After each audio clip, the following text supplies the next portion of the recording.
munoziva kuti tinenge tichikupai vaimbi veZimbabwe live and clear zvichienderana kuti tavabata kopi.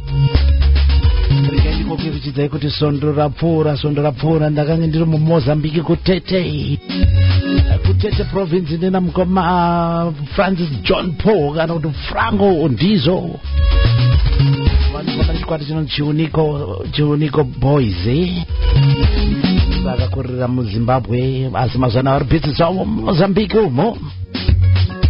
Nasi kubi crossing over tiri kupinda muchitaona muchitungwiza kuzengeza 5 tine gospel artist mukoma Tichaona Muchetu and the chosen signs tinenge takabata album ravo rakanzi Glory to God.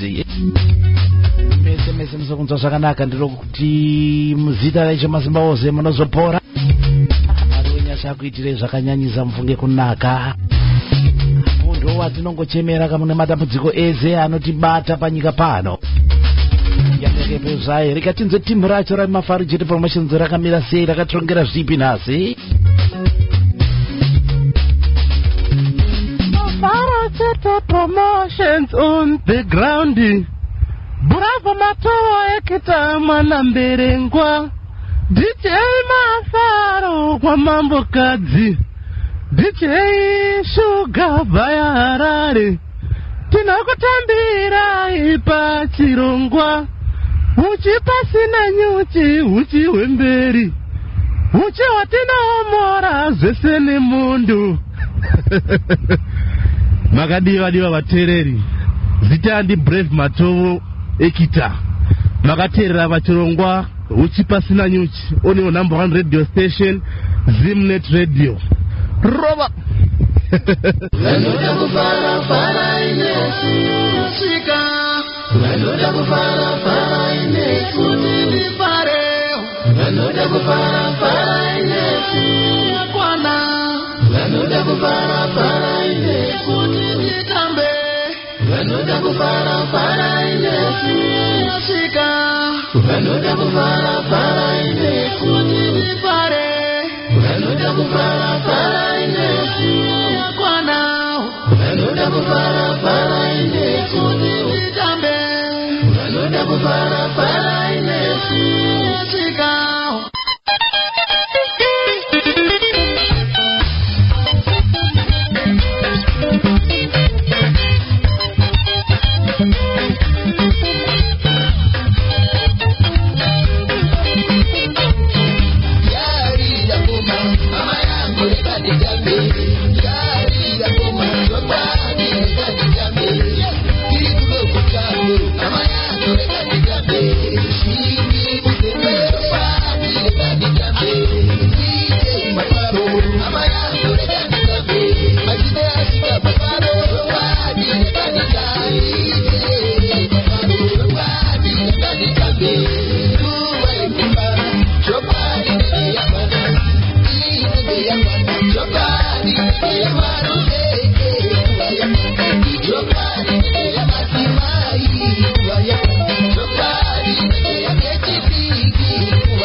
muri yeZimbabwe tiri kusangana nazi musi wechishanu. Nhasi ndiri muchitungwiza chaimo kuzengeza 5 uku. Sondo rapfuura ndakanga ndina mukoma Francis Paul John Mutete muMozambique umo kudhuze nekukabhora basa uko vanorowa musambo usungura vakuru vasungura vari muMozambique umo ndoma vari based, asi muchinda akambokurira mubhindura umo vakamhanya nenzvimbo zhinji dzakatendedza mubhindura, asi mazana vari kuMozambique kuTete province ndokwavari, ndokwatakataura navo vari sondo rapfuura. Saka sondo rino ndiri muchitown muchitungwiza zengeza 5 ndiri kusangana negospel artist mukoma Tichaona Muchetu and the Chosen Saints nealbum ravo rechipiri rinonzi Glory to God, mbiri kuna Jehovah. Mukoma Ticha tinoda kuti tisumudze kamba kanonzi kunamata zvinorevei, tibva taziva kuti zvakamira sei isoko kairi, takutofamba nesoko nhasi uchinzwa kuti chii chinombonzi kunamata.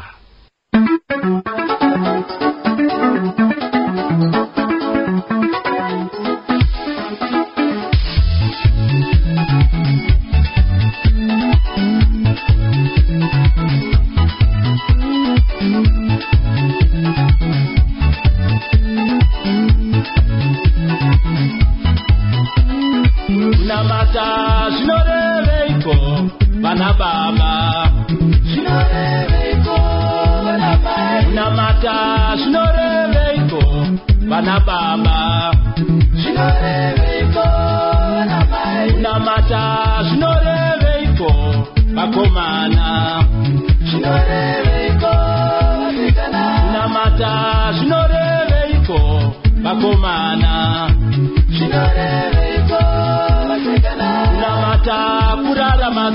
zvinoda musiki wako akakusika kunamata kurarama sezvinoda musiki wako akakusika chengeta mitemo nemirayiro yaMwari rega kuishora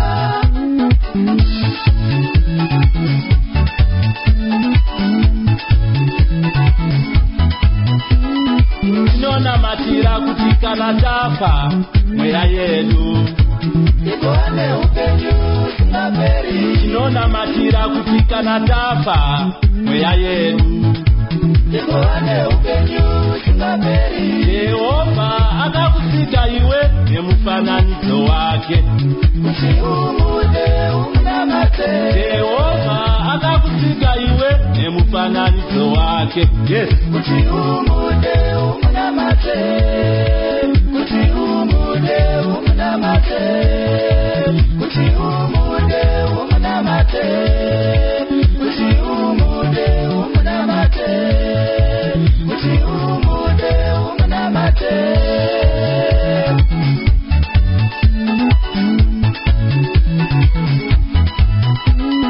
mabasa akanaka mabasa akanaka vana mai mabasa akanaka vana baba mabasa akanaka vasikana mabasa akanaka vakomana mabasa akanaka mama werudo kune vamwe vana baba rudo kune vamwe vana tete rudo kune vamwe vana baba rudo kune vamwe vasikana rudo kune vamwe shuwa shuwa rudo kune vamwe shuwa shuwa rudo kune vamwe kune vamwe unamata rudo kune vamwe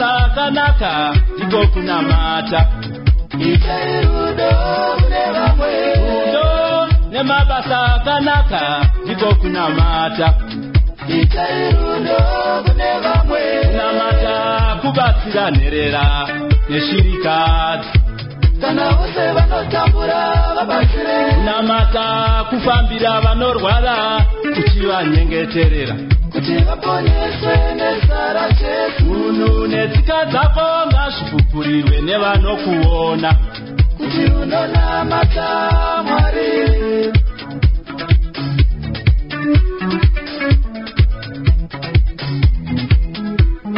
mafambiro ako anotiratidza kuti iwe haunamate zvichienderana neunhu hwako kana ukapinda kudenga neni ndichapindawo nembwa dzangu chokwadi haunamate iwe kana ukapinda kudenga neni ndichapindawo nembwa dzangu chokwadi haunamate iwe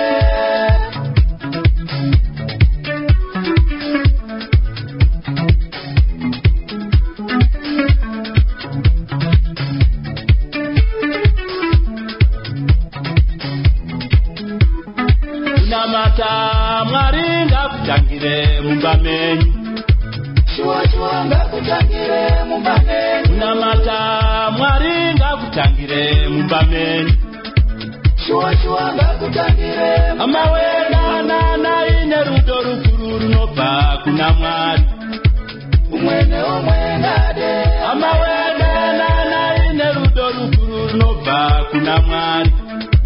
Umwe neumwe ndade hama yake. Taura mashoko akanaka kune mumwe wako. Rega kutuka kana asha. Tenga mbatya dzechechi sandiko kunamata Jehovha wako. Unogona kutipeka siuchiro. Azvibatsiri kuenda kuchechi hamawe. Asiwe urishasha yekuramba. Azvibatsiri kuenda kuchechi hamawe. Yes. Asiwe urishasha yekuramba.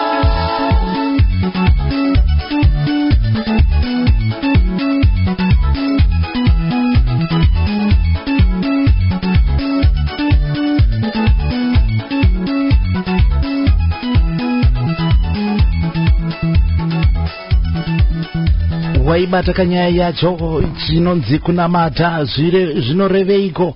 Kureva kurarama maringe nesoko, kuziva kuti soko kana rakati usatadze oreva kuti hautadze, usabe oreva kuti haube. Yimi aiwa ndinotenda mukoma ticha nekamba kanonzi kunamata zvinorevei. Matsanangura zvese mafamba naro soko zvakanaka mukambo ikakaka. Ndokambo katatu kekutanga kanova paalbum ravo Glory to God. Tinoda kuti titore zvakare kamwe kambo kanonzi mutariri akanaka.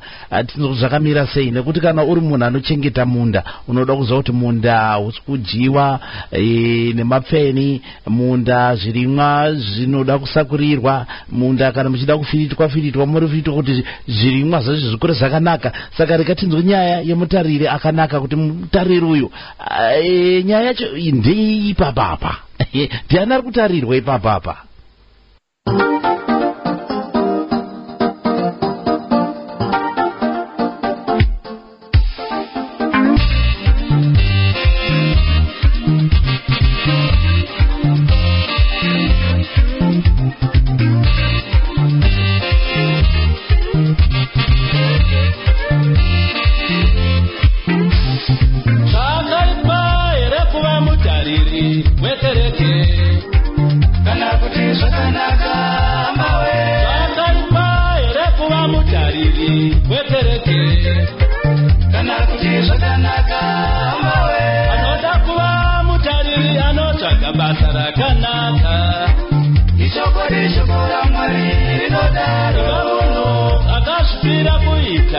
Basara Mwari nemoyo wese kusvika murufu. Vaprofita vadzidzisi vakafira Basara Mwari vakasvikira kusvika murufu.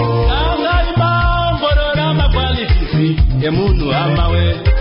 Musati mamupa basa raMwari. Angai maongorora makwalifisi emunhu hamawe. Musati mamupa basa raMwari. Makwalifisi emunhu hamawe. Yes. Musati mamupa basa raMwari.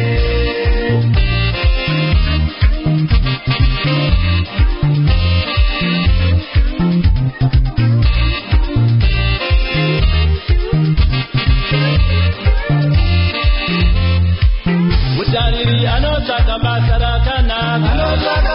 Mutariri anotsvaka basa rakanaka.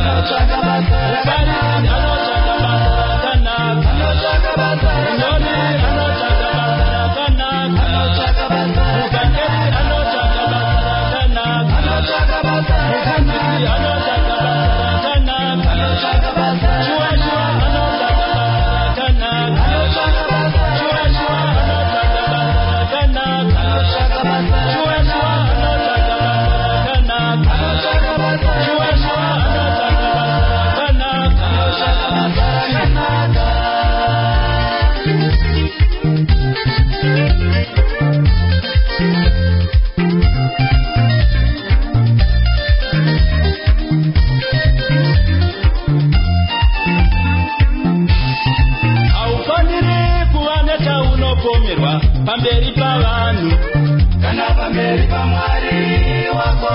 Murume ane mukadzi mumwe chete akangwara, anogona kubata mhuri yake zvakanaka. Jehovha anotarira moyo wako kwete chimiro. Kana usarudza mutariri akanaka anosarudzwa namwari pachavo zvichienderana neunhu hwake. maune mune chipo here chekufudza boka ramwari kana kuti uri kungoda ukuru chete. ava munhu anotarira kumane mari mutariri washe nekuti mubayiro wako uri kuna Mwari.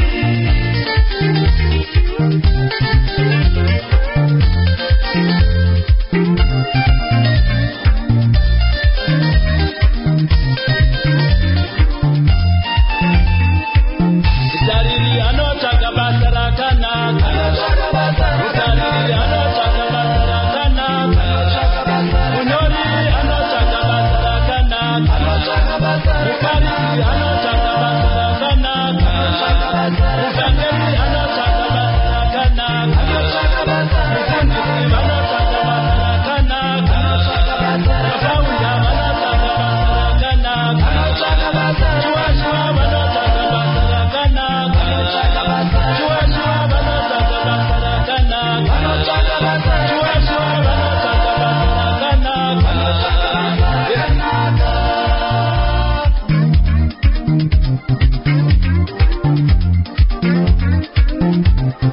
Chinongodiwa baba kuchengeta zvakavanzika zvekereke nekuitira vaeni rudo. chinongodiwa baba kuchengeta zvakavanzika zvekereke nekuitira vaeni rudo. mutariri takura matambudziko evana vekereke nezvinovanetsa muupenyu hwavo. chinongodiwa baba kuchengeta zvakavanzika zvekereke nekuitira vaeni rudo. kusamirira kuchengetwa nekereke chete chete asi vamunhu anogona kuzvishandira.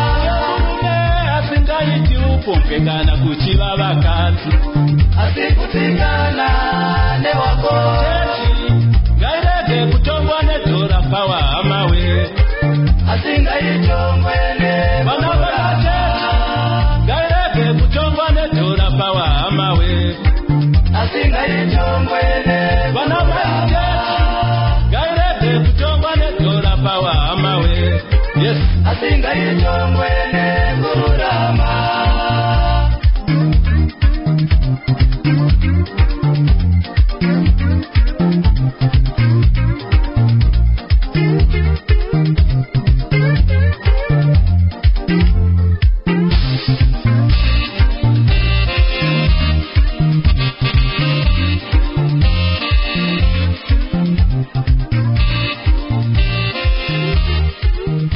nyaya yekuva mutariri wekereke munhu wekuti haana ruchiva nemari, haana ruchiva nevakadzi kana nevarume, asi anoita basa raMwari achichengeta hwai dzaMwari. Mwari ndo vega vanokwanisa kutsara mutariri akanaka.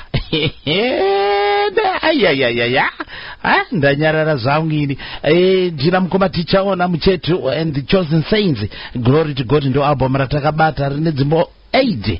Saka panapa tinoda kuti timbotisiyanise mbichana, tinoda kuti nditore futi kamwe kambo kubva paalbum yacho. Kazhinji zvazvinenge zvichiita mhuri yeZimbabwe ndezvekuti kana ndabata muimbi tinoda kuti mhanzi dzacho dzepaalbum racho dzese dzibva dzapinda, nekuti ndo zvatakapuhwawo izvozvo, ndo kuda kuedza kusumudza vaimbi kuti mubva mazonzwa mhanzi dzacho dzese, kwete kuzoti ko imwe haina kuridzwa sei, asi moridzwa album racho rese, makomborerwa naro kwakundibata paWhatsApp yangu, tobva taona tokonekitana namukoma Tichaona mhanzi totenga direct kubva kune vaimbi rather than kutenga mumastreet home. Let's support vaimbi vedu, let's support be magospel artists, sungura wese vaimbi vedu tichitenga maOGs kubva kwavari. Tinoda kuti tifambire pamberi zvakare, tinoda kuti titore kambo kanonzi zuva raJesu, amene kuti zvakamirawo sei nekambo ikakaka, kambo kari kubva paalbum Glory to God.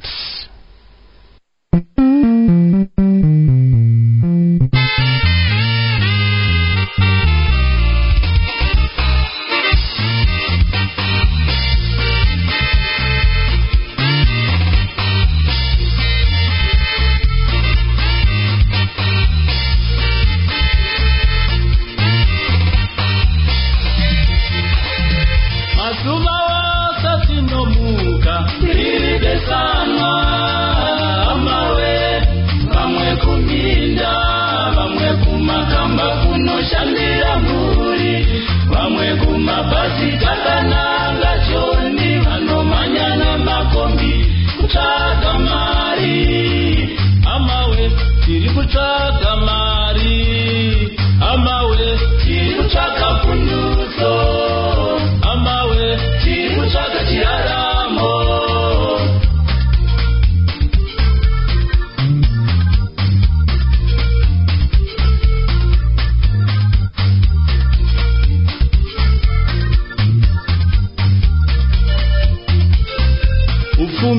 basi wangu tinoshanda kuzuva rajesu tarigadzirira here ufumi hwebasi wangu tinoshanda kuzuva rajesu tarigadzirira here ufumi hwebasi wangu tinoshanda kuzuva rajesu tarigadzirira here ufumi hwebasi wangu tinoshanda kuzuva rajesu tarigadzirira here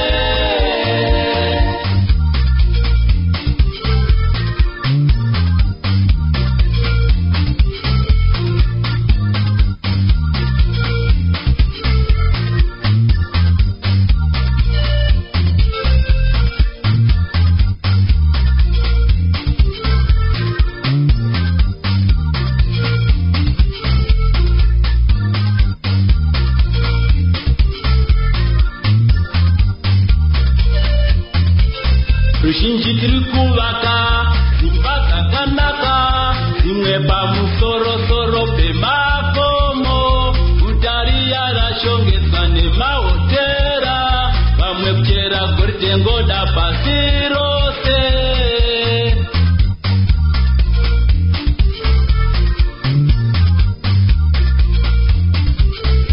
zhinji tiri kuvaka dzimba dzakanaka dzimwe pamusorosoro pemakomo gutariya rashongedzwa nemahotera vamwe kuchera goritengoda pasi rose amawe tiri kutsvaga mari amawe tiri kutsvaga pundutso amawe tiri kutsvaga chiraramo amawe tiri kutsvaga mari amawe tiri kutsvaga pundutso amawe tiri kutsvaga chiraramo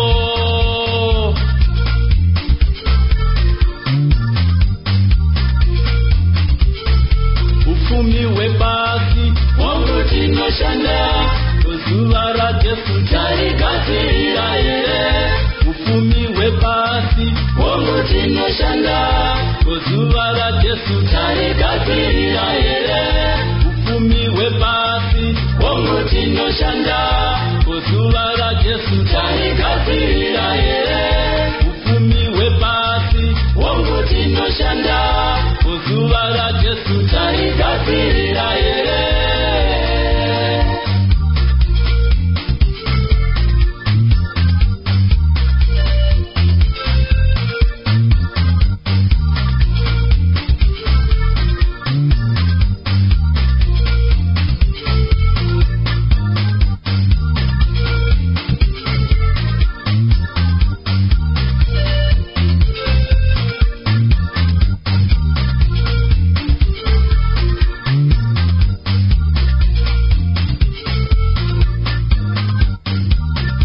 ufumi hwepasi tinokwira nekudzika tichigadzirira zvese zvese asi yambiro iri kuuya kari kunzi zuva rajesu warigadzirira here zuva rachona riri kuti ukanga wazosvika musi wekutongwa unotongwa nezvakanaka here kana kuti zvinenge zvakamira sei regai ndikuti basi sei kuti album iri rakarekodwa ku Big Sound Studio and Stota Empire Studios namukoma Chelsea Beck mixing and mastering zikabva zvazoitwa ku Live Sound Studios International nadhara nodza mukoma Nomen Tapambwa anzi the best music oven ndokwakazoitwa mixing and mastering ikokoko pamberi apa patichange takuzobatawo futi ma producer kuti tione kuti timbokurukura navo vachinyasotibatisa kuti mhanzidzi kana muimbi achiuya achiti ndinoda kurekodha zvizvi zvavanenge vachitarisira ende vanombotanga vanzwa demo here vasati varekodha vozobatsirana nemuimbi tichange tiri kuvaunza zvakare maproducer mukoma Tichaona Muchetu kubuda nepachitungidza kuzengeza 5 ndo muimbi wedu atinavo nhasi album rakanzi Glory God mbiri kuna Jehovah manzi tarova 3 ndinodaira kuti vanga vachida kugadzikana magadzikana saka yanguva manje kuti tichimhonya sunzwa kuti anomunzi Tichaona Muchetu ambori ani ini ndinoitwa Tichaona Muchetu ndiri chizvarwa chemuZimbabwe ndiri murume ane makore 45 years yekuberekwa. Kumusha ndinobva kuhwedza. Mumhuri takaberekwa tiri 11 ndiri wechinumber 4. Pakudzidza ndakasvika pa-O level ndopandakagumira. Regai tibva tagara tachingamidza vekuhwedza vese kuti makamiririrwa namukoma Tichaona Muchetu.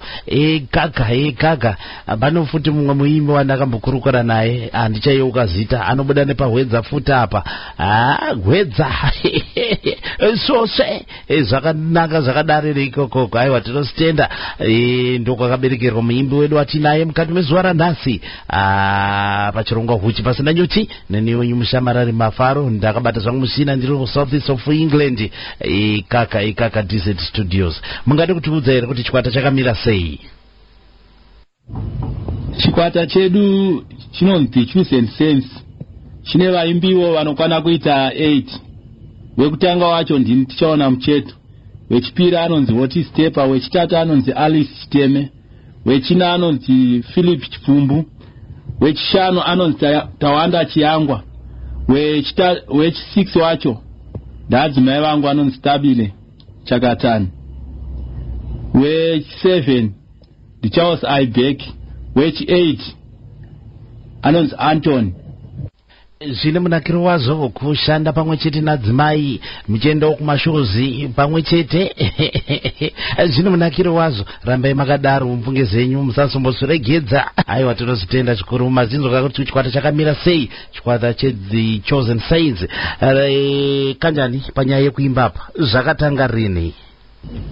Ini ndakatanga kuimba 2013 ndikarekodha album rinonzi Tanga Yekutsvaga Ushe Hwamwari. Pa-album ipapo pane masong 8. Rino ramuri kuti randinaro ra-album rechipiri rinonzi Glory to God. Pane masong 8 zvakare. Regai tidzokere pa-album Glory to God. Tinzwe kambo kanonzi Chegumi.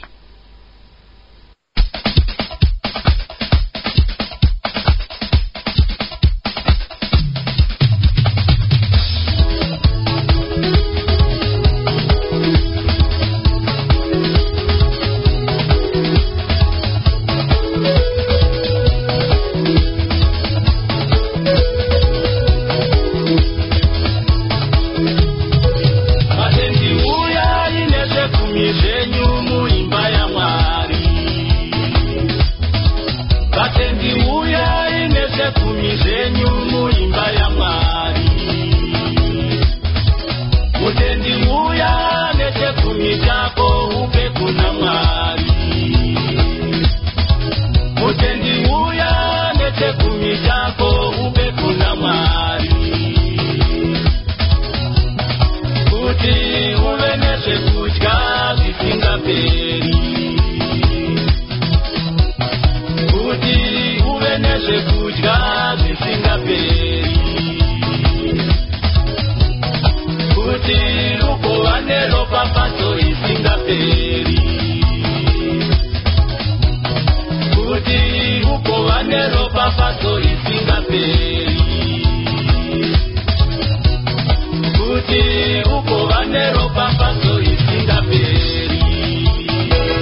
vari kutibata vose tiri pachirongwa huchi pasina nyuchi. Nhasi ndiri muchitungwiza kuzengeza 5 kwandiri kubatana namukoma Tichaona Muchetu vanofamba nechikwata chinonzi The Chosen Saints. Takabata album ravo rinonzi Glory to God. Kaka kambo kari kubuda mudariraka kari kutaura nenyaya yechegumi kachiyeuchidza vanodayira muna izvo kuti munazounza chegumi chenyu kuimba yaMwari kuti muwane maropafadzo, muwane kudya kwakawanda kwakawedzerwa. Imika regerawo nezvako. Right, mukoma Tichaona, tikuda kuti tione kuti manzi iri kugashirwa zvakadini. Ndinoziva kuti album iri ratakabata iri nderechipiri. Kubva paalbum rekutanga kusvika parei zvino vanhu vakuziva here kuti kune muimba anonzi Tichaona Muchetu?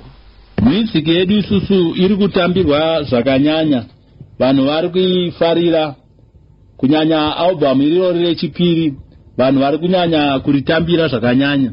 Rekutanga rakatambirwa zvaro, munongoziva kana chinhu chichangotanga hachitangi nokunaka, asi rechipiri rineri vanhu vari kurifarira uye vanhu vari kukomborerwa kwazvo neushumiri huripo. Ko album Glory to God yakakutorerai nguva yakadini kuti muzonyatsogutsikana kuti album renyu rapakanaka, raredi kuti riende richinotsikiswa? Kurekodha album rinonzi Glory to God zvakanditorerawo 2 years ndichiri rekodha. Kurekodha album mune machallenges mazhinji aunosangana nawo. Imwe nguva kana uchiparidza uchinyora masongo uchiparidza shoko raMwari, ibasa rinorwiswa naSatani zvikuru kuti ivhangeri yaMwari isaende kure kana kuti vanhu vasainzwe. Saka kunge ndichiriita machallenges andaisangana nawo nguva imwe nguva angari ekushaya mari, imwe nguva patairekodhera pacho panenge paine vanhu vakawanda, imwe nguva ndakatomborwiswawo zvimwe zvekuti ndakatomborwara Mwari akazondiwanira nyasha zvikaita zvakanaka. Saka ndo machallenges andaingosangana nawo mukurekodha imomo. Ko panoti kukompoza apa, kunyora manzi, munozvipiwawo sei? Muri munhu anoverenga bhaibheri here kana kuti munongoonawo mararamiro kuita vanhu mubva matobuda nekambo muchizonotsvaga scripture inoenderana nesituation yamunenge mapuwa kana kuti maona? Munozvibatanidza sei imimi kuti muzotibuditsira mhanzi dzinokomborera fanika kudai izvi? Kunyora kwandinoita inini ndinoita zvekurota imwe nguva mamasongo andinonyora. Saka mamwe acho ndinovhurawo bhaibheri ndoverenga, ndikaverenga kuna Mateu, ndoverenga kuna Luku, ndoverenga kuna Maki, ndoverenga kuna mabasa aapostoli, ndichingosiyanisa machapter. Kana ndikaverenga kudaro ndozoisa zvandoda kunyora pamwe chete, ndobva ndazvinyora ndichiwedzerawo nokufemerwa kwandenge ndichiitwa naMwari kuti ndishumire nako. Vari kutibata pachirongwa, ndinokuyeuchidzai kuti tiri pachirongwa huchi pasina nyuchi segaro ziva musi wechishanu wega kubva pamidday kusvika na 3 p.m. Nhasi ndiri muchitungwiza kuzengeza 5 ndiri kubatana namukoma Tichaona Muchetu and The Chosen Saints ndo zita rechikwata chavo. Takatarisana nealbum ravo rinonzi Glory to God. Tiri pasvondo remuimbi wedzimbo dzechitendero, ndosaka varipo nhasi. Muri kungowanzwa vachitsanangura manyorero avanoita kuti vanozvipuhwawo sei apo nepapapo zvichifamba zvakadaro. Regerai tidzokere paalbum. Tinoda kuti titore kambo kanonzi nguva yenyasha.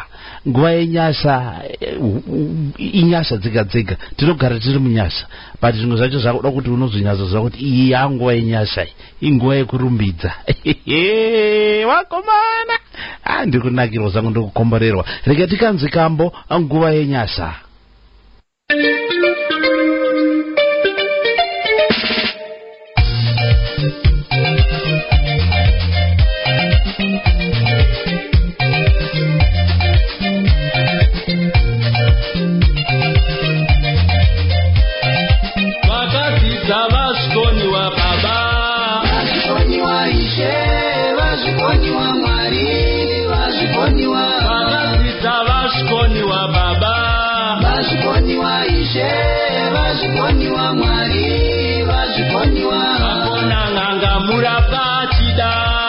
Murapachida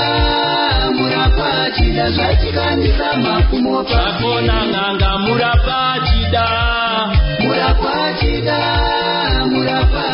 zvachikandisa makumo Mararamiro atiri kuita akaoma ishe wangu akaoma Mararamiro atiri kuita akaoma ishe wangu akaoma Basa kuna nzara yapinda mumba hakuna mari nyika yakaomerwa Ngamakati nyika ino ine uchi nemugagako zvinozvototambura nasezviripi Kuwira kudzika kuronga upenyu vanhu vakaomerwa ishe vakaomerwa daima tinzwawo Kuwira kudzika kuronga upenyu vanhu vakaomerwa ishe vakaomerwa daima tinzwawo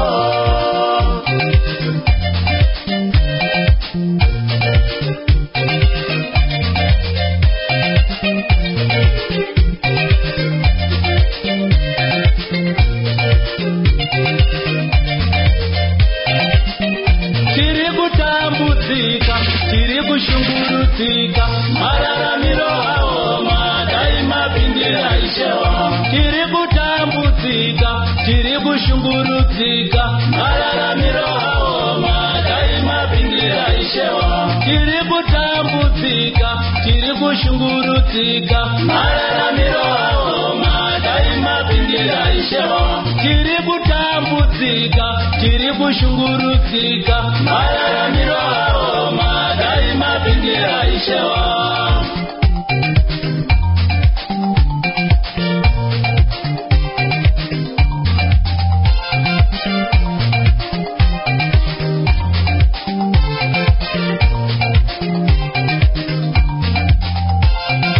patinobvumirwa nekufunga isu vanotangira njere dzamwari patinobvumirwa nekufunga isu ivo vanotangira njere dzamwari paunopererwa nekufunga iwe ivo vanotangira njere dzamwari vaisraeri vakashungurudzwa zvikuru nafaro munyika yeijipita vaisraeri vakashungurudzwa zvikuru nafaro munyika yeijipita vaisraeri vakayambutswa gungwa shava nesu tinoda kuyambuka zimbabwe ngatinamate mwari ngatinamate mwari ngatinamate mwari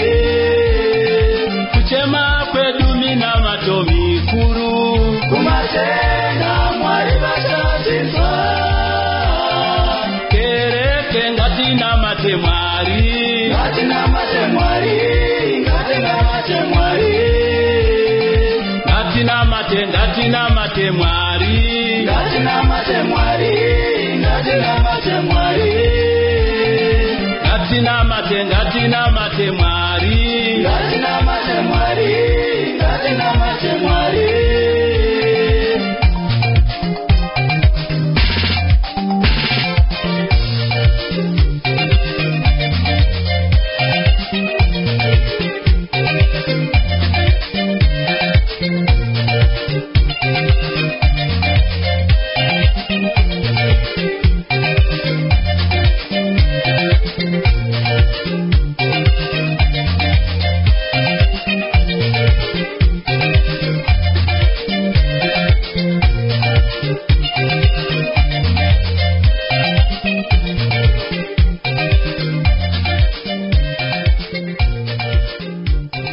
kambo nguva yenyasa kambo kari kuyakanitsana ngoro the current situation kuti vakomana zvinhu zvavo makani Zimbabwe ngatizonamata mwari inga vana veIsraeri vakazotungamirirwa vakaburitswa muutapwa hwaFaro imi yakaoma nyaya yacho. Vanhu vari kuchema kushaya mabasa, vanhu vari kuchema kutsvaga mari, zvese ipapo. Ameno ngatinamate Mwari vachatinzwa nemumwe musi.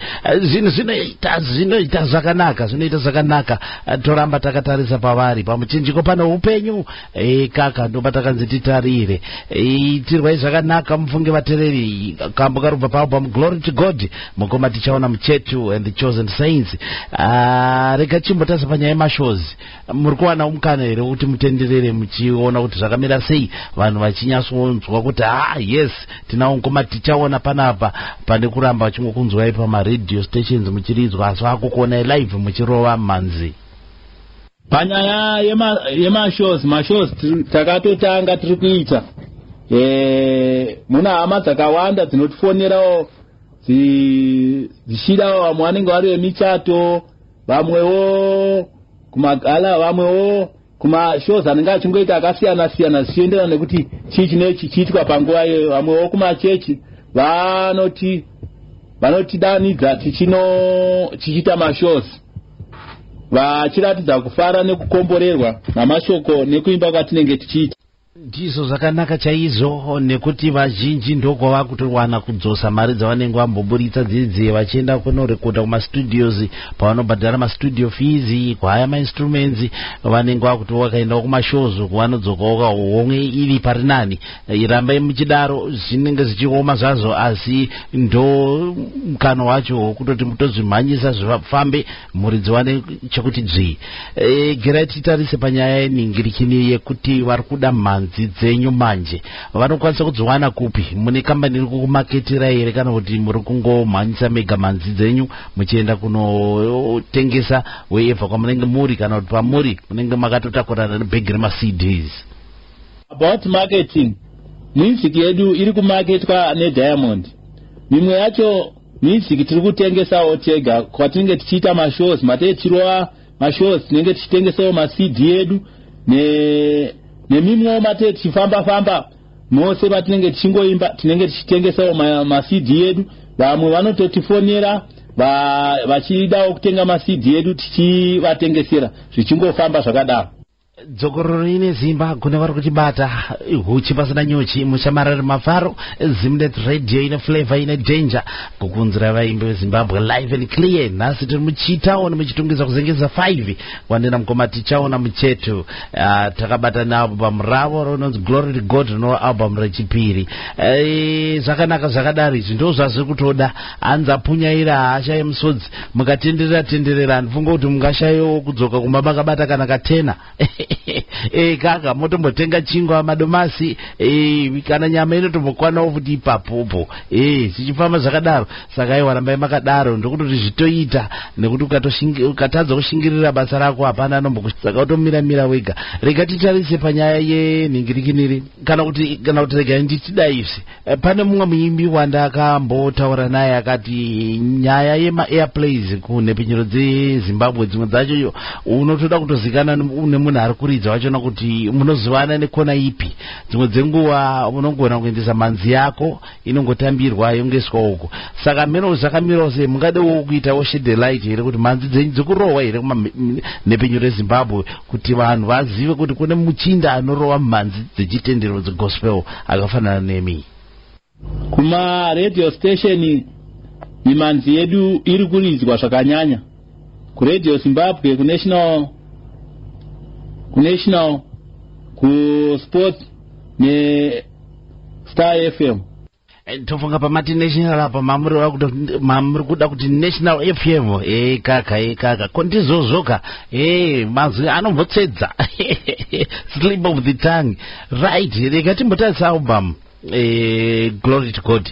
Mungade kumbonyatsotisanangurira here kuti album rakamira sei? Ndinoziva hangu kuti dzimwe dzimbo dzacho tadzirova, dzimwe hatisati, asi mungangotitorawo here kuti chii chakaita kuti mubude nealbum irori, nekubva mangotsanangura mhanzi dzachona kuti dzakamira sei dzese kubva kutrack number 1 kusvika kutrack number 8. Ndinotenda paalbum iri Glory to God, ndinotenda Mwari nemukana waakandipa wekushumira zvakare. Shoko rinoti tinobva pane kumwe kubwinya tichipinda pane kumwe kubwinya. Asi kuti uzosvika pakubwinya kuchaonekwa nekuzivikanwa nenyika. Regai nditi pane kurwiswa nekutsunga kunofanira kuita muimbi woga woga. Kushumira nekuimba handi nyore. Zvinhu izvozvo zvinorema, zvinotoda munhu anoshinga nguva nenguva kuzviita.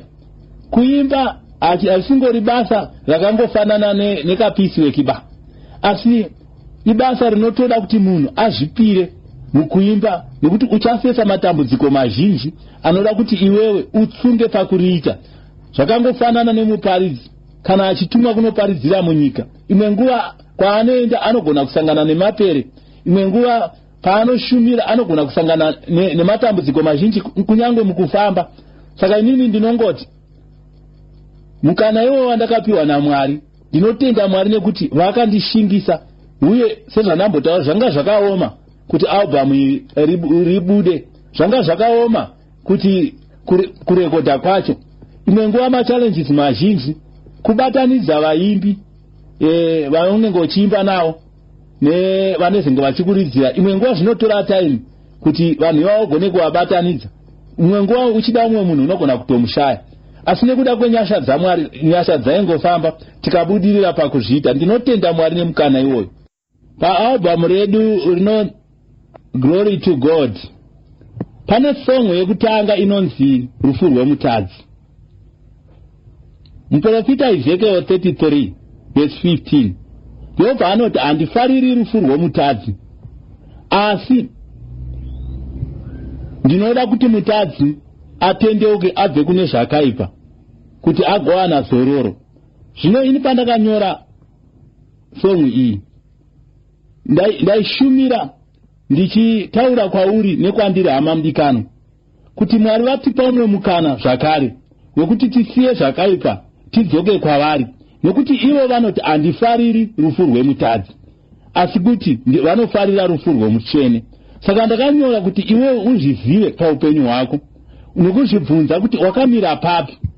Kana uchizenge wafa, Mwari vanozokufarira here nekubata kwaunoita? Saka Mwari vari kutipa mukana muupenyu, uchiri muupenyu kudai, kuti utendeuke, kuti nguva yako yokuzofa ufo uri pane zvakanaka, kuti ugozofarirwa naMwari pazuva rekupedzisira.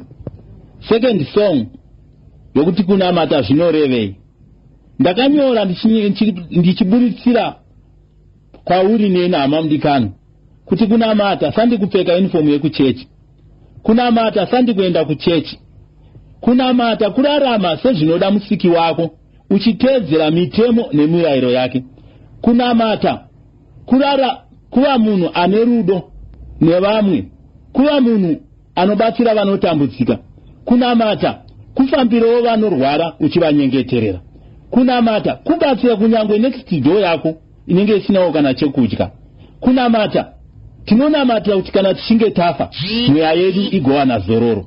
Mateo 33 verse 6 inoti pazvinhu zvose tangai kutsvaga ushe hwaMwari, zvimwe zvose zvigozotevera. Saka chatinonamatira kuti tigone kuwana ushe hwaMwari chokutanga, dzingava dzimba dzingava mota, tinozozvipiwa hedu samabhonasi, asi chinangwa chiri chekuti mweya yedu kana tichinge tafa igowana zororo. Songo yechitatu inonzi chegumi. Jehovha anoti uyai nechegumi chenyu muimba yaMwari kuti mugova nezvokudya zvisingaperi. Jehovha anoti ndiedzei mugoona kuti handikuzarurirei. Uye anoti kana uchinge uchipa chegumi uchipa nemwoyo wako, ipa nemwoyo unorevesa.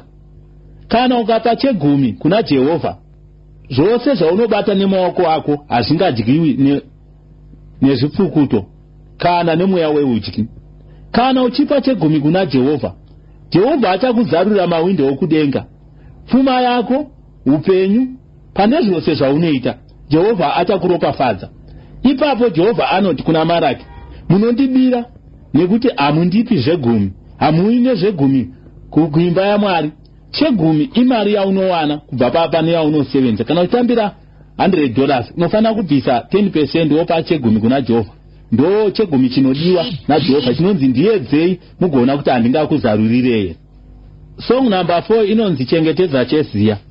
ndakanyora ndichiburitsa pachena kuti kana uchinge wasevenza mudikano unofanira kuchengetedza cheziya rako. Kana uchinge washanda Mwari akupawo mukana wokushanda. Chengetedza mari ingava yawashanda. Yedzawo kutenga zvinhu zviri permanent, imba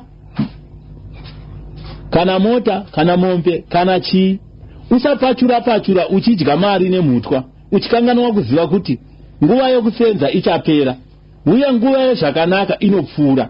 Saka mukana waunenge wawana wokuti uite mari kana kuva nechinhu chakanaka muupenyu chichengetedze. Kunyange mukadzi wako chaiyo chengetedza, kunyange vana vako chengetedza, kunyange zvaunorima zvichengetedze, nekuti zvinenge zvichibva paziya rako. Saka ndakanyora ndichiburitsa pachena kuti munhu kana uchinge wapiwa zvinhu naJehovha unofanira kuzvichengetedza. Varume vazhinji havagoni kuchengetedza mari dzavo, vanodya nemasmall house, vanodya nemifaro yakawanda.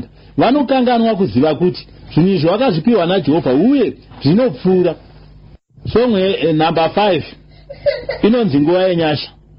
Ndakanyora ndichiburitsa pachena kuti mazuva ano ataakurarama ava mazuva akaoma, upenyu hwakaoma. Kurarama kwatava kutoita isusu zvatonyasha dzatakawanirwa naKristu. Zvinhu hazvina kumira zvakanaka mumararamiro atiri kuita. Kutoti umuke nekufamba, vamwe vanofira mudzitsaona, vamwe vakatofa, vamwe vanofone zvakasiyana siyana. Imwe nguva vamwe kurarama kwawakaita kwauri kuita iwewe kune vamwe wezera rako vakatopfuura vasina kusvika pauri. Asi iwe kutoraramiswa dzinotori nyasha idzodzo. Kungorarama uchigona kufamba uchimuka uchienda kubasa, inyasha idzodzo unofanira kutotenda Mwari. Vamwe havasi kutombogona kufamba, vamwe hawana maoko, asi inguva yenyasha yatiri kupiwa naShe. Tiri kurarama pamazuva okupedzisira enyasha zhinji. Song number 7 ndakanyora ndichiburitsa pachena. Inotaura pamusoro pemutariri kuti kana waitwa mutariri naJehovha wapiwa basa rakanaka, unofanira kuva munhu munyoro anogona kubata mhuri yake zvakanaka. Mutariri munhu anofudza boka raMwari. Unofanira kuva munhu asina gakava, munhu anochengeta zvakavanzika zveimba yaMwari, munhu anogona kutakurira vamwe vanhu mitoro. Mutariri munhu anoti kukamudza dambudziko rako anokubatira minamato achikunyengeterera. Mutariri munhu anofanira kuziva kuti iri wai uyu munhu ane dambudziko rakati, iri wai iri kurwara, ine ronda pakati, mai havane dambudziko rakati mumba, uyu mufundisi anoda kubatsirwa nenzira yakati, mwana wesangano, chero vamwe vanhu zvavo vaunongoona. Mutariri munhu anofanira kunga aine rudo. Mutariri munhu anofanira kugamuchira vaenzi. Mumba make munofanira kuva nemufaro. Mutariri munhu anofanira kuonekwa mabasa akanaka maari aanoparidzira nekurunganyika. Ndakanyora pachena ndichiburitsa kuti vatariri vazhinji havana maqualities ebasa ravakapiwa naMwari, havagoni kuriita mumweya nemuzvokwadi. Imwe nguva vanozviita vari pamberi pavanhu vachida kuonekwa chete, asi kuzonyatsoita basa nemazvo havakwanisi. Vazhinji vamwe vatariri vanotsvaga zvigaro zvapamberi kuda kuti kwavafundisi, mafaunda, mabhishopu nevaparidzi kana vaivhangeri. Asi kuno ukazonyatsotarisa basa racho reutariri unoona kuti anenge asina maqualities eufudzi. Saka mufudzi munhu anofanira kuva ane mwoyo wakanaka ane rudo. Saka ndikuti kuvanhu vose kana uchinge wapiwa basa reutariri, shuwa wawana basa rakanaka, asi chivawo munhu anoshingairira kuita basa iroro zuva nezuva, uchiriita nemwoyo wako, usingasundwe navanhu kana kuitwa nekumanikidzira, asi unofanira kuriita zvichibva pasi pakadzikadzika pemwoyo wako. Song number 7 ndakanyora inonzi ushamwari hwakaipa.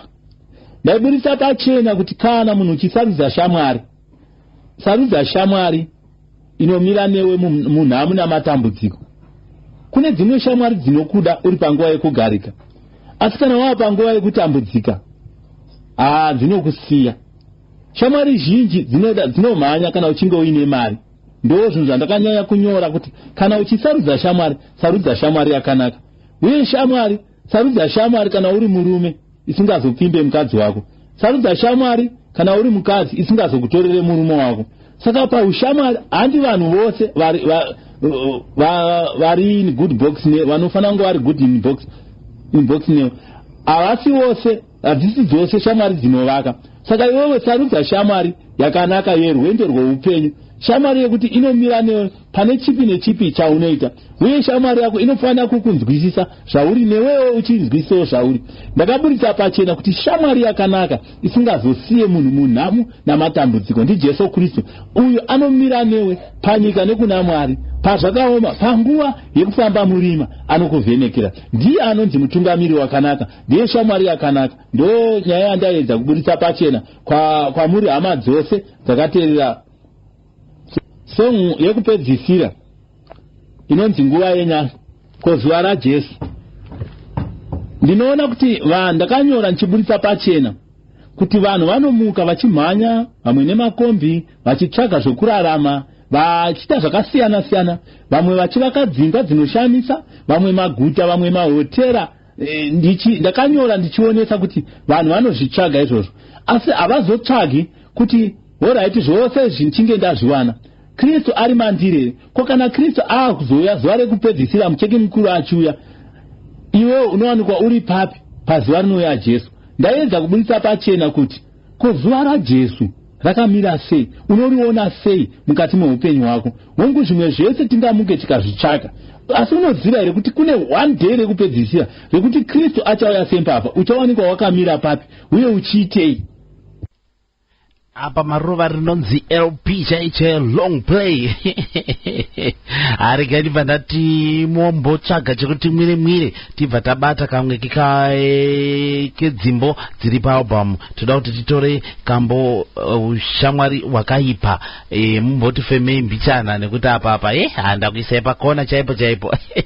Muri yeZimbabwe kune vakateerera tiri pachirongo uchipasina nyuchi. Ndina mukoma Tichaona Muchetu neThe Chosen Saints kubuda pachitungwiza kuzengeza 5 ndo muimbi wedu atinaye, muimbi wedzimbo dzichitendero, gospel artist.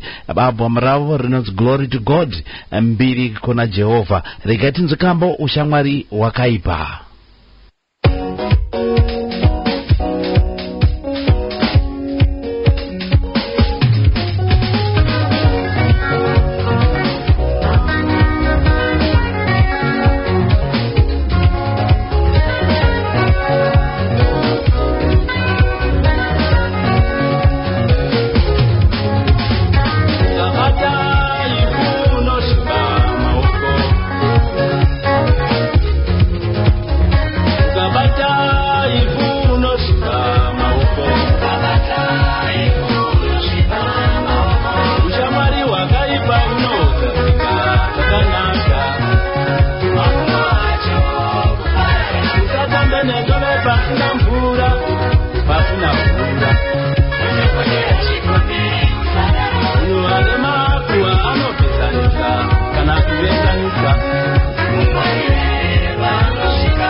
majefu iyo shamwari yakanaka yeupenyu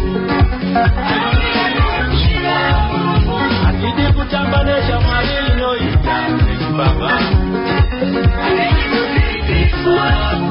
shamwari inobuda wine mari tete zakaipa shamwari inomira newe mumatambuko yakanaka shamwari inomira newe mumatambuko yakanaka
chinhu chinoita kuti ufarirwe nevanhu zvakuchionekwa mabasa ako neunhu hwako kuti zvakamira sei, nekuti wainzwa yambiro kunzi haikona kutamba nendove pasina mvura.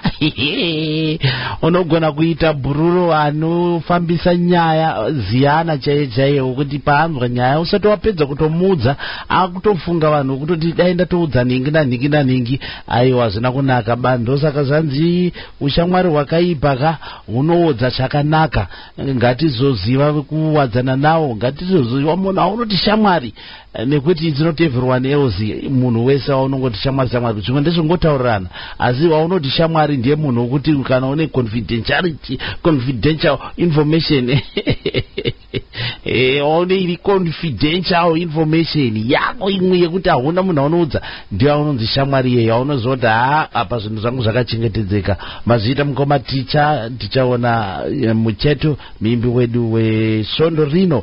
Right, rega timuona kapanyaya yevamwe vaimba apa. Muna vamwe vaimbi here vamakakura muchifarira, kana kuti vamunofarira vari kurova mhanzi dzechitendero kana kuti dzesungura any type of music pari zvino?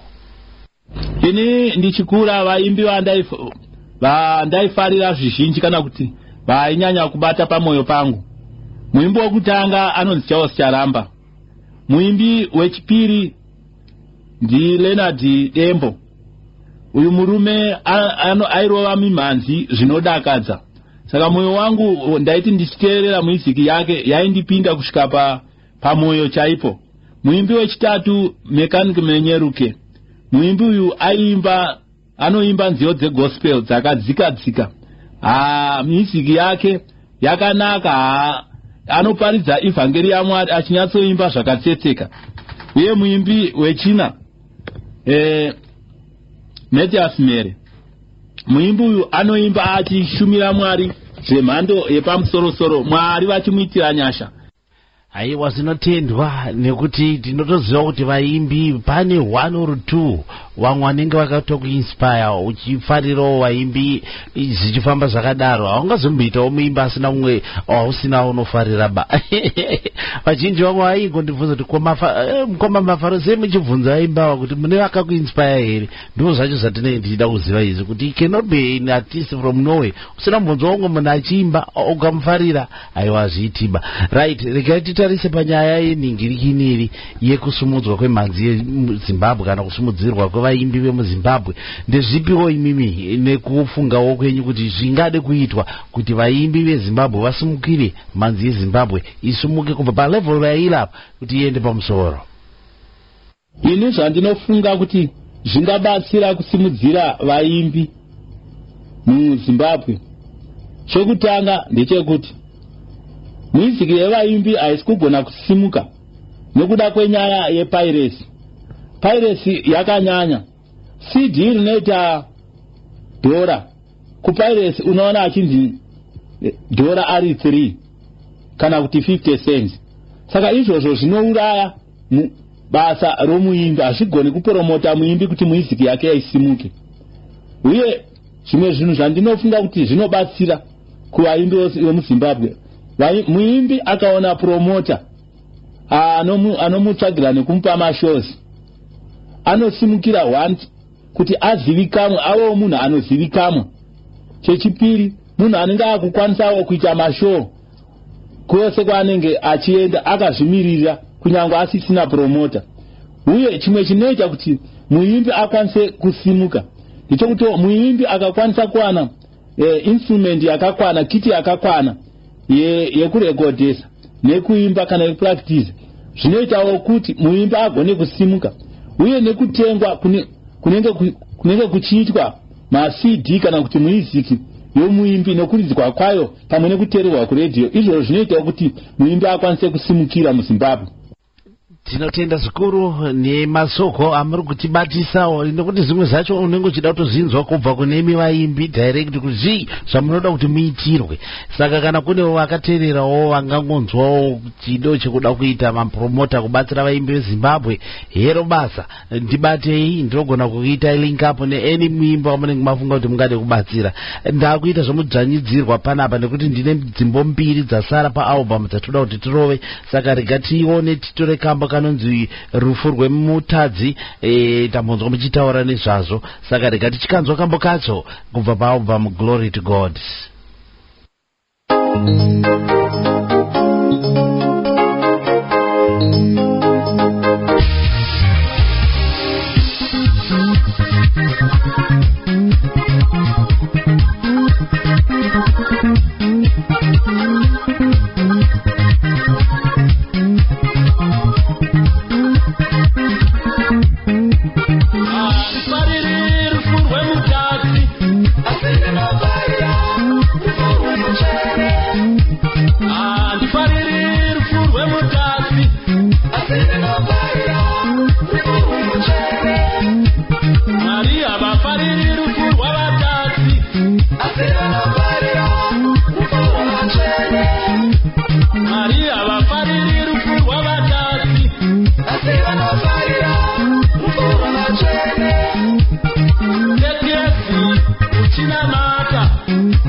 Kana uriwe wakangotenderera usina kutendeuka, tendeuka urekereshe. Kana uriwe wakangotenderera usina kutendeuka, tendeuka urekereshe. Kutendeuka kurekera zvivi zvose zvauri kubata, wovachinzi kwachitamunaki. Tendeuka kurekera zvivi zvose zvauri kubata, wovachinzi kwachitamunaki. Yes.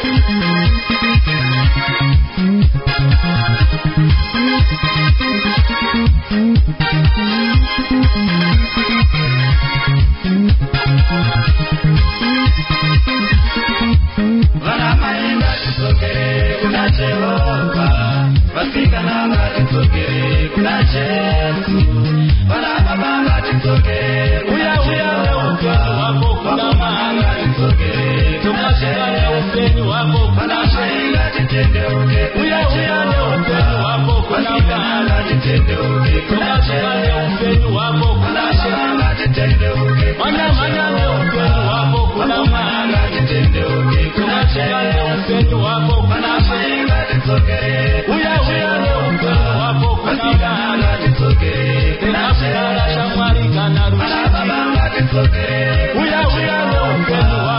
kuna mahanga tizokere kuna kunyara shamwari kana rushiti.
Waribata ere soko hanzi vamwe makangotendereka wakangocheuka kungojoka asi kutenduka chako kubva muzivi haunaba ndokamba kanonzi chiko zviyo kamba karufu rwemutadzi kubva paalbum Glory to God. Mukoma tichaona mungade kutibatisawo here kuti muchitarisa gospel music muchienzanisa nemwe misambo iri kurohwa muZimbabwe zvakamira sei pagospel music apa munoisa upapi imimi tozoanga kuti ndo musambo wamunorova kaka chimbotipimirawo tinzwe muchipima pamwe chete rimwe misambo. Musambo wandinoimba inini muno muZimbabwe uri palevel yepamusoro-soro. Kana ndakatarira kuvaimbi vazhinji ndiri mumwe wevari kutoverengwa pavaimbi vari kuita mazuva ano. Yes ndo zvacho kaizvozvo zvevari kutibatisa kuti pane vaimbi vari kunzi vari kurova mhanzi dzegospel dziri kupisa varipo vachaunga ipapo vamwe vakazoti pamamonya ipapo. Aiwa rambai makadaro sure right. Mungade here tombotinzve zvedu kunyaya yemusic isi pane zvimwe zvamunoitawo here kunze kwemumhanzi? Tichaona Muchetu basa raanoita dimachine operator pakambani iri muZimbabwe inonzi Silzim ndo pandinoshandira muchitungwiza industry. Kondizozvoka kuti mhuri dziwane chekuti dzvii apo chibatanidza ukaendawo kumashow ukauya neimwe ukaendawo kubasa imwe ichiuyawo zichifamba zvakadaro upenyu hunofamba. Tombotarisa painspiration makainspirwa nemuimbi upi naye mukoma? Ndiro zvangu ndambokubvunza nezvenyaya yevaimbi vamaifarira apa tauda munyazvo inspiration chaicho kuti akakuinspire kuti muzonyazoiti mimi muda kuita muimbi wedzimbo dzechitendero ndiani? Ina akandiitawo kuti ndizosvika pakuti ndive muimbi ndamai vangu vanonzi Alice Chiendi. Vakakura vari munhu aifarira zvekuimba vachienda kuchechi. Nokudaro ini pandakaberekwa ndakakura ndichingoendawo kuchechi vachindidzidzisa kuimba kumba nekuchechi zvese. Ndichiendawo kuma youth ndichiimba kubva ndiri mudiki ndichimirawo pamberi pavanhu ndichishingairawo kuimba kusvika amai vangu varamba vachiti mwanangu zvakanakawo kuti umboitawo chikwata chako. Nokudaro mwoyo wangu wakaramba uchisundwa mumwoyo mangu ndichinzwa kutopisira kuita basa raMwari. Saka zvakazondipawo kuti ndisvike pakurekodha nokuda kwekuti ndakanga ndichikurudzirwa uye mwoyo wangu uine chido chokushumira ivhangeri yaMwari nomutoo wekuimba. Zvakanaka, ngazvitendwe. Haiwa, tinozvitenda izvi mufunge zvenyu nako kukurudzirwa naamai vakataiwa mwana iwewe tikuona kuti une chipo iwewe. Zvimwe zvacho zvinotoda mumwe munhu anotokwanisa kutoona chipo chako ubva kuti iwe chipo chako chiri apa iwe wadi kudai. Haiwa, tinozvitenda, tinokumbira kuti mutisvitsire soko kuna amai kuti aiwa hanzi makazvita. Haiwa, ndizvozvo. Right, mukoma tichaka inini ndinoda kuti nditende Mwari nekutipa mukana wekuti tikwanise kutaura pamwe chete. Tasvika kupedzisira kwechirongwa. Amene kuti mune mashoko mairi matatu era mungade kusiyira vatereri tibva tangoonekana zvedu. Mashoko angu kwamuri amadikano, ndinotenda DJ Mafaro nemukana unowavandipa kuti ndikwanise kunge ndichibudawo ndichitaurawo nemi amadikano. Ndinokutendai mose kwamuri nemuzita raJesu kuti Mwari werugare naMwari wenyasha ngaakuitirei nyasha, mupfuurire mberi nekuteererawo ushumiri nokuimba kwatinenge tichiita. Ndatenda hangu, muve nezuva rakanaka. Bye bye. Zvanaka kaizvi. Aiwa, tinopa kutenda Mwari, tinopa mbiri yose govadzosera nekuti ndo vanoita kuti tiwane pfungwa dzekuti tibatane tisimudzane. Muri yeZimbabwe ndinodaira maitirwa zvakanaka nemuimbi wedzimbo dzechitendero wanda ndiri kukurukura naye mafarira album racho. Ndibatei paWhatsApp yangu inoti 07861783929 07861783929 ndokuita kuti muve connected navo, then modhiradhira nyaya dzacho dzemari kuti moisirana neEco Cash here kana kuti neWestern Union, ivo vachikutumiraivo mhanzi dzachona maybe via WhatsApp kana kuti whichever way yamunenge muchida. Handiti maona manje ndokutosumudzana kwatingatoita. Ndo vaimbi vazhinji vamwe vari kutondipotawo vachindibatawo kuseri kuti Ngoma Mafaro, thank you so much. Ndine vanhu vakati one day vari kunditumira mameseji vakanzwa chirongwa, wakanzwa mhanzi pamusoro pechirongwa chenyu. Vanhu vari diaspora makubatana nevaimbi direct vachikutumirai mhanzi vachiwanawo something. Dollar CD wotumirwa original rako zvofamba zvakadaro. Sasa ndambotaura kuti album ravo rine dzimbo 8 saka takuda kurova kamba kechi 8 kekupedzisira manje. Kamba kanonzi chengetedza cheziya rako unochengetedza zvevamwe zvipamwe unobata zvimuyekeyeka asi zvako ka unoda kuti uchengetedze. Mukoma Tichaona Muchetu kambo kata kuvaperekedza nako. Thank you so much.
Oh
Utazokiwe mali nefami Alizizwa Utazokiwe mali nevaruma Rapota izwa Utazokiwe mali nefami Rapota izwa Utazokiwe mali nevaruma Wanangu izwa Utazokiwe mali nefami Wanangu izwa Utazokiwe mali nevaruma Wakashanda Ekakuchitambisa Wakashanda Ekakuchitambisa Wakashanda Ekakuchitambisa Wakashanda Ekakuchitambisa